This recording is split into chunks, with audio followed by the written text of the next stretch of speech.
Just looking at you the whole time, Adam. Yeah.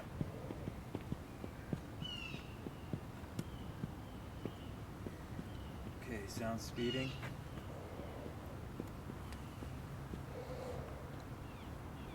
How and when did you first learn about them and anarchism? Crypto anarchism specifically with that name, Timothy May. When I was at UT, I read an anthology put out by Yale, Crypto States, Pirate Utopias, something like that, and it was all in there. And then serendipitously, Andy Greenberg was following me around. He put out that book, and I read his book, and it was all just kind of happening at the same time. So maybe about a year ago, I really came into it all.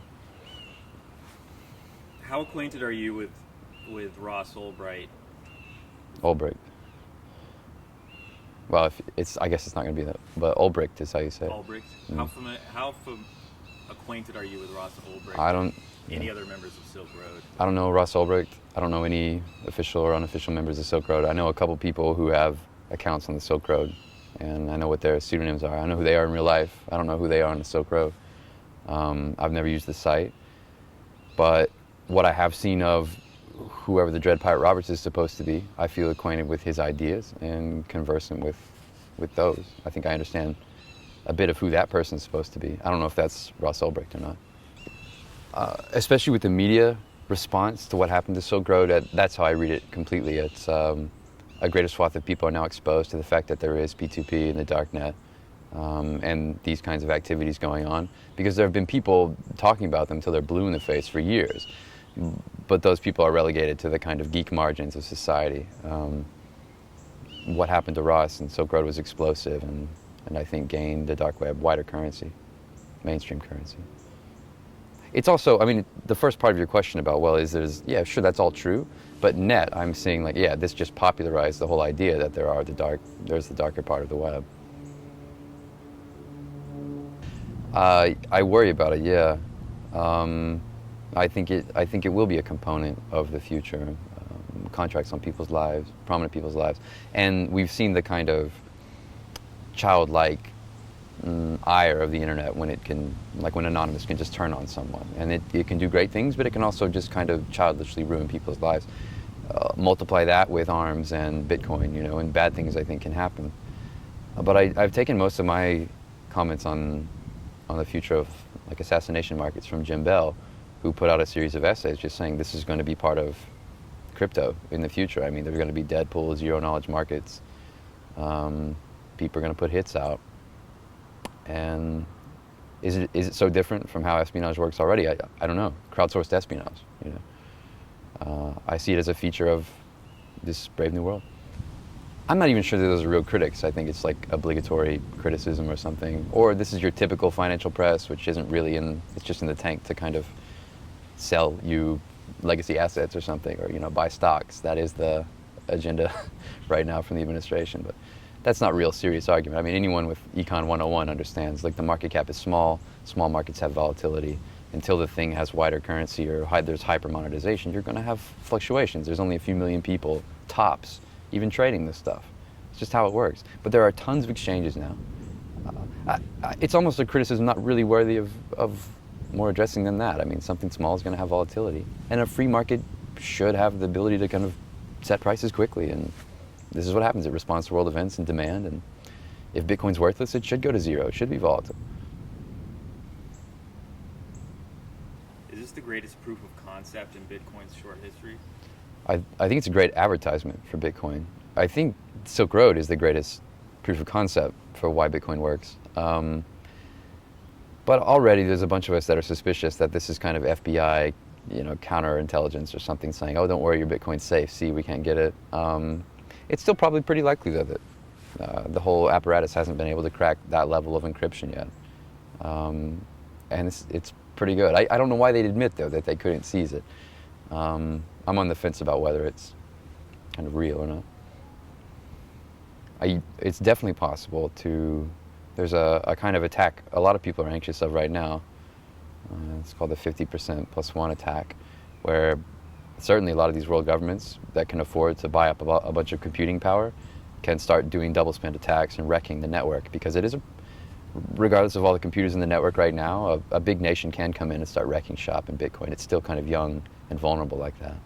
I don't think, there don't at least seem to be any active attempts in that way by governments to really stop or subvert the activity. But you can guess that there's all kind of sleeper nodes and sleeper holders, and just like there were many agents on the Silk Road doing like these cells and stuff. I'm sure many components of the Bitcoin infrastructure have already been absorbed by authority. And I think the other part of your question you're asking is, yeah, the regulatory attempt is on, at least by these legislators, to at least condition to the public to the fact that, yeah, we're going to start regulating your software and how you do this kind of stuff, because, don't you know, it has to fit within the legitimate financial framework. So imposing that template upon people, there's a full court press to do that, through the press and everywhere else. So yes, but also actively no. Why is dark wallet necessary? I don't know that our wallet is necessary. I think it will be useful in creating a kind of line in the sand. Culturally, I think it might be useful as well. There's a whole component, let's call them the cypherpunk or crypto-anarchist component of Bitcoin, being constantly brushed aside by the more smooth and, socially adept and institutionally connected entrepreneurs, investors, politiques.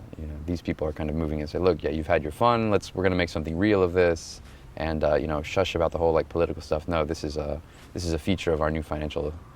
Anyway, that group is very advantaged, and this other group isn't really, and it's partly their own fault. Anarchists are traditionally and habitually unorganized and irascible. Anyway, there needs to be something strong and visible in their corner to just combat the unopposed point scoring that the foundation and the governments are making. What do you typically purchase or spend on with Bitcoin? Yeah, these days, contract work. I pay 2 accountants in Bitcoin through DD. We've bought printing equipment, replacement parts for our printer in Bitcoin.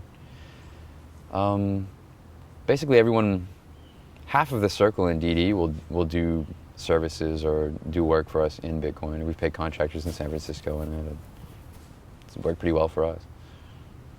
So you framed it that way, but I think someone should trust Bitcoin or the protocol more than a federally insured bank. The bank is a bureaucratic institution that also has to be beholden to mandates above it within its kind of network. So it's subordinate to all kinds of political considerations or eventualities or emergency scenarios, just like how Chase can start clamping down on your capital like that, or just like in Cyprus, how they can immediately say, well, look, no withdrawals for now, but don't worry, we've got your money, it's safe. That's increasingly like an anachronistic and unnecessary feature of banking, and Bitcoin's helped people imagine another way. The way the math works, and the way the public key, private key, and the way the distributed ledger is held, you don't have to trust a centralized institution to maintain your money that way. And you don't have to trust anyone else either. So it's not like you have to trust a wallet or a particular service. You trust the nature of the protocol and the strength of the encryption. There have already been a couple massive heists of Bitcoin, depending upon what you consider massive. But first time I was in London last year, September of 2012, there had been, I think, like 200,000 Bitcoins stolen off this guy's server. And Strongbox, or there was a Strong Wallet service, a web wallet service, that was hacked last year as well, and people's stuff was compromised. I mean, yeah, we live in a world of computer hacking, and so in one dimension, it's going to be easier to get your digital money when it's digital money on the web, or at least mediated through the web. But in another way, this kind of permanence and this danger and risk also make people rise to the challenge for their own personal security. If you drop your hard drive or crash it, you've lost your money as well. There's all kinds of ways to lose that money irrevocably, but that's also one cutting side of the strength of this protocol. And if it's lost, it's lost. I find, in a weird way, more security in knowing that.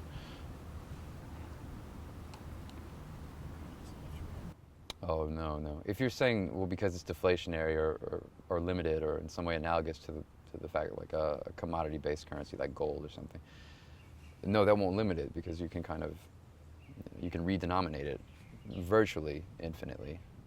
I think down to the 100 millionth place. So even if there's 21 million Bitcoins out there, you'll just break the places down and start over and redefine what one Bitcoin might mean, or we'll call them pico Bitcoins, or you know what I mean. It's in that sense, because it's so divisible. There's no real practical limit, and in fact, a deflationary currency might be to be hoped for over these kinds of prevailing inflationary currencies. The dollar, of course, most prominent.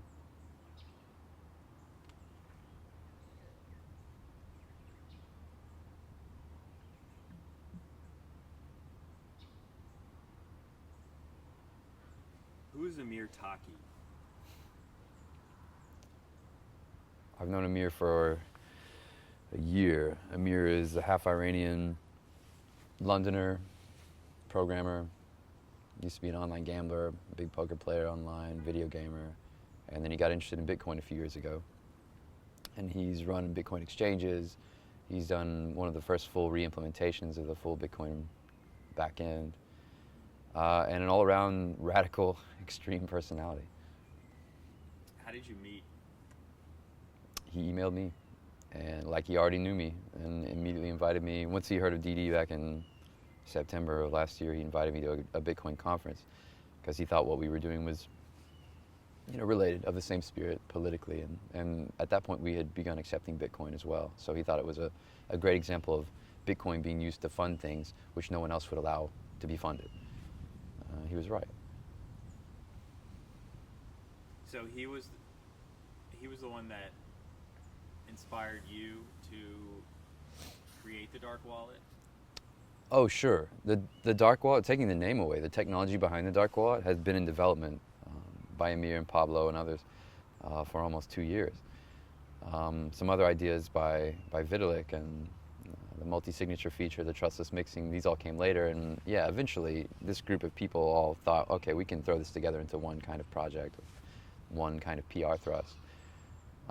He's certainly the reason I'm attached to it. Without him, without knowing him, and finding the access to that whole countercultural world of Bitcoin, I'd have no place in it. What is Amir famous for? Like, how does he end up on Al Jazeera and all these other places? Like, what has he done? So that tells you something more about media, right? I mean, people want colorful characters who will say outrageous things, and that's certainly part of Amir's draw.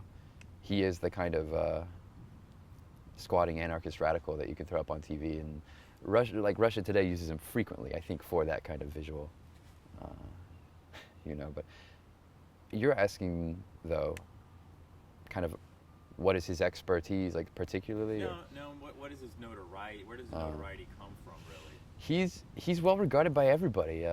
Like, these guys had to have found him somewhere first. Like, what would he first come to prominence? He ran Intersango in London for a while, which was London's sole Bitcoin exchange. But even before that, like he has real programming chops, and he was associated with the Bitcoin Foundation.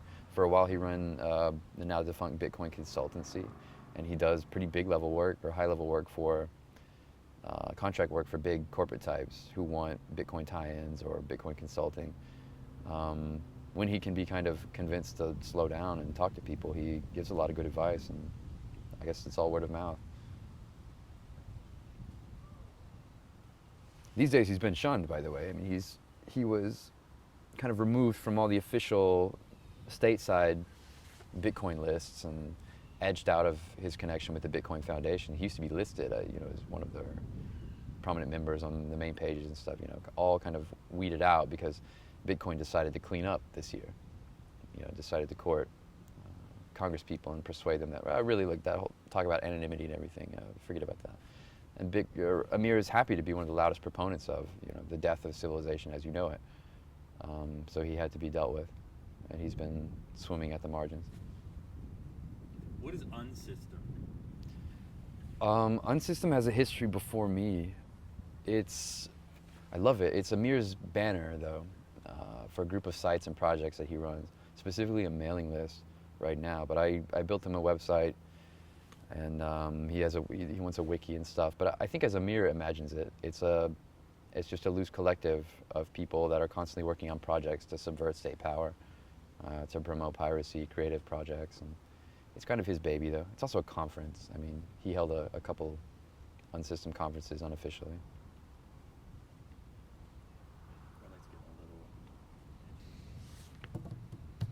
Do you know who created Bitcoin? Bitcoin was created by someone or something named Satoshi Nakamoto. Some people think they know who that is in real life.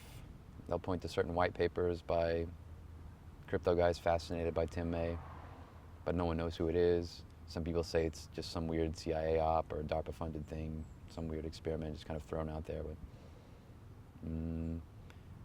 there are some papers attributed to Satoshi, and whoever that figure is, I think at least ascribe to cypherpunk insights and knowledge. So let's say then that Bitcoin can be understood to be a cypherpunk project, the goal of a cryptocurrency which should disintermediate state financial connected institutions. When did it first come into existence? What, like 09 or 08? I don't think it began being used really until like 2009, 2010. I mean, really, it was just a kind of blip, a weird I remember I still have met people, Bitcoin millionaires now, right, who had a ton of it when it was like 0.001 cents, you know. But only in the past 2 years has it ramped. And when did you first hear about Bitcoin? I heard about Bitcoin in college. Before I graduated, I heard about it, and that was maybe 2010. I read about Eagle and other things too. I've been aware of these kinds of, there was a liberty law for a while. I try to stay aware of what's happening in those countercultures with currency and stuff. That's interesting to me, but I didn't start playing around with Bitcoin until 2011. And then luckily, because I had had some connection to it, when Defense Distributed was imperiled in our initial fundraising drive, I was like, oh yeah, well, let's go Bitcoin. We might pull that community in, and we might actually get funded in Bitcoin, which would be cool in its own right.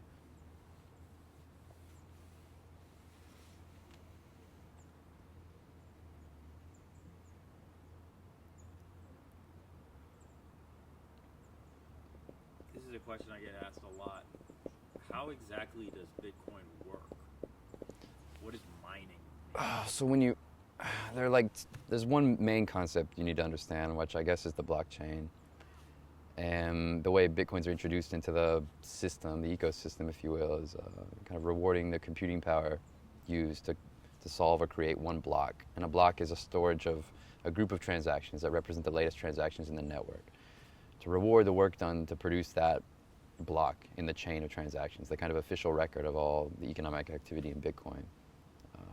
The group or person that solves that is given 50 Bitcoin for their trouble, or 50 Bitcoin pops into the network. And those Bitcoin can be circulated, but you have it first. There are mining pools who split the labor, split the proceeds. If they solve a block, they'll split the currency and stuff. There are mining pools that represent significant parts of the whole ecosystem and have to kind of like tamp down their activity. Because if you solve too many blocks in a row, you begin to kind of game the system. But I hope that doesn't sound crazy, but mining is basically just computer activity used to solve difficult math problems, and then the protocol rewards the solving of those problems with Bitcoin. So in order to get one, you can either buy one off of somebody who has mined them already, or you go in and mine them yourself? I'll say that.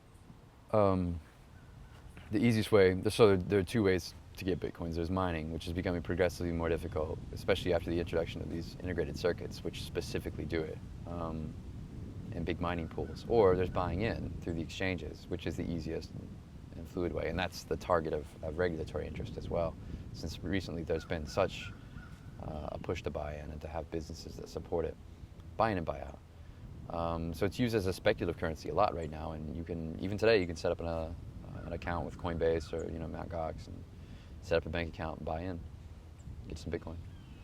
What do you need to know in order to mine? You don't need to know anything. I mean, there are different mining clients, but you just get it, open source, you run it on your box, and you're mining.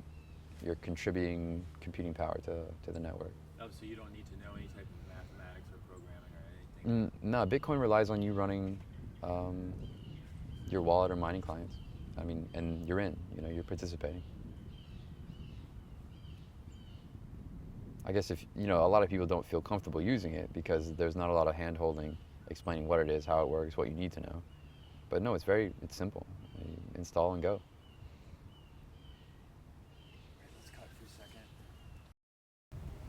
about what it was like to be class president and what you did that year. In college. In high school. Nothing.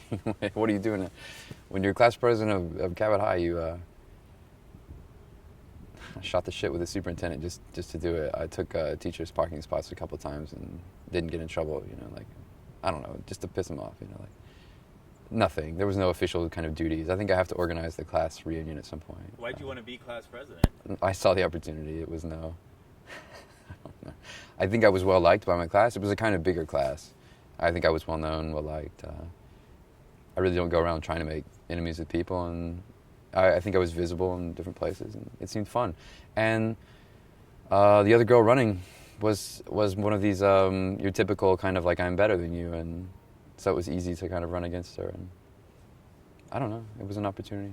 I took it. What were you well known for in high school?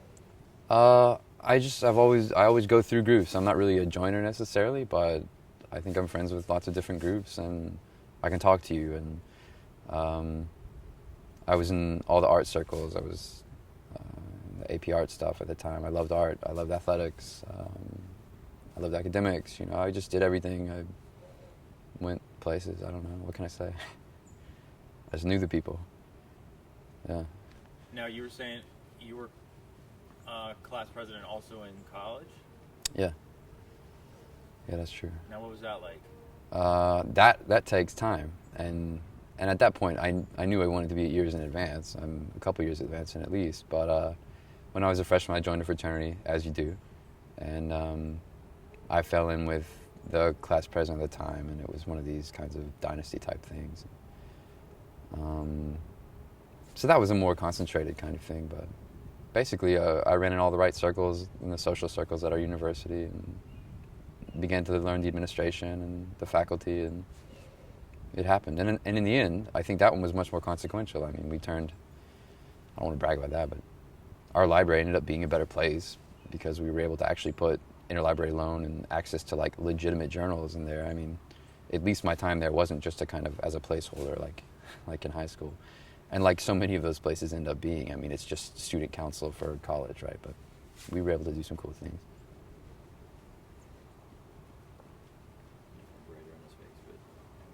Yeah, I feel it. We're right in a little halo right there. I can see your shadow. Might scoot back like a foot. One more.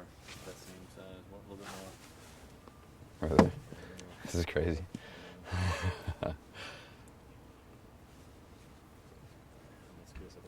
Yeah, that's cool. Just a little bit.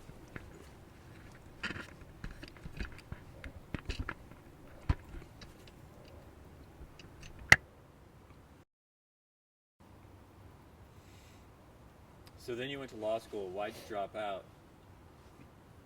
I don't think it was a conscious choice really, or it wasn't my first choice. But exam week was here, and the State Department shut me down, and like literally there was every media person saying like, all right, give us your story, or there was, no, I got to spend all night studying for this exam. And I was like, fuck it, I want to do something important. I can't just, I don't know, it was one of those fake moments. I probably should have dropped out earlier. Some guys from San Francisco said, just do it earlier. But I waited until I had a kind of crisis moment. And then I guess the call was easier, perhaps more painful. And I went to student affairs and I was like, yeah, I'd like to come back maybe, but this is it, I'm walking. And they told me, you're gonna, you lose your scholarship and, good luck and everything. And fine, I walked out.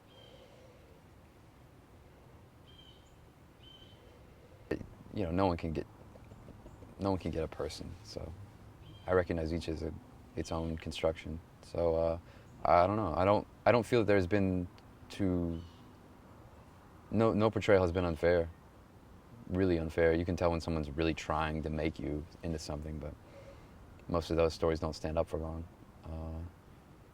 It all comes across how it should, or at least in the moment how it served the project. It served it well, and I was happy with it.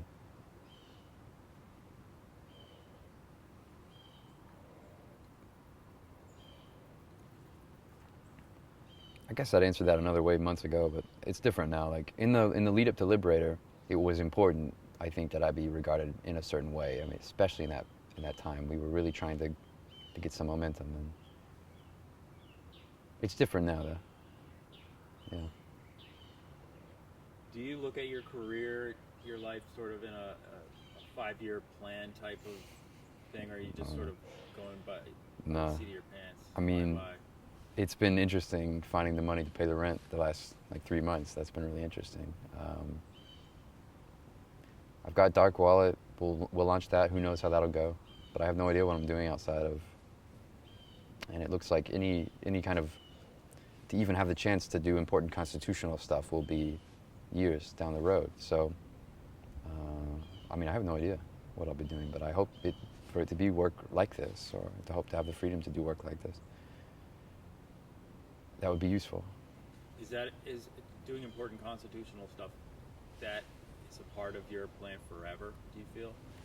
No, I just see it as an available opportunity. It's like, there it is now.